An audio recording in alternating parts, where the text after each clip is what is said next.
this idea of magic. It's always been so fascinating to me, and ever since I was a kid, I've always wanted to have superpowers, and so I guess that's why I started acting. I just started being like, well, I can pretend I have superpowers, and I feel like I really do when I do that. I guess what I'm trying to... Feels like magic when you get in that flow. When you get in a flow where you're tuned in, tapped in, turned on, and you get an impulse to do something and say something, you begin to notice that your timing's just right, and those who are dovetailing with you is just right, and the thoughts that come to your mind are just right and just at the right time, and it feels like magic because most people don't do it, and so when you do it, it does feel like magic. It isn't magic, but the distinction between being indeliberate and being deliberate does feel like magic.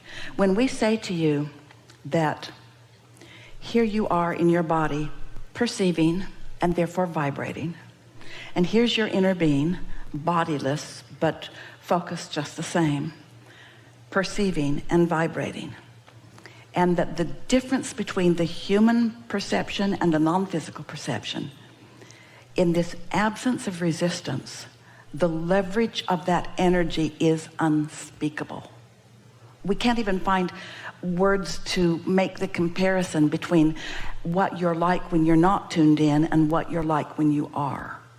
And that's what the magic that you're reaching for is.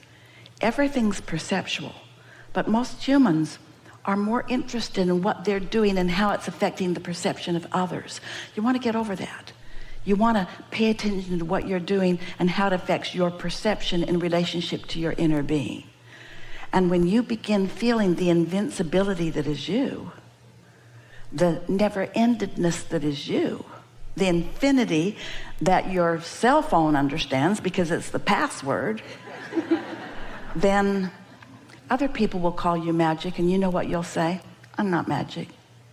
I'm just tuned in, tapped in, turned on.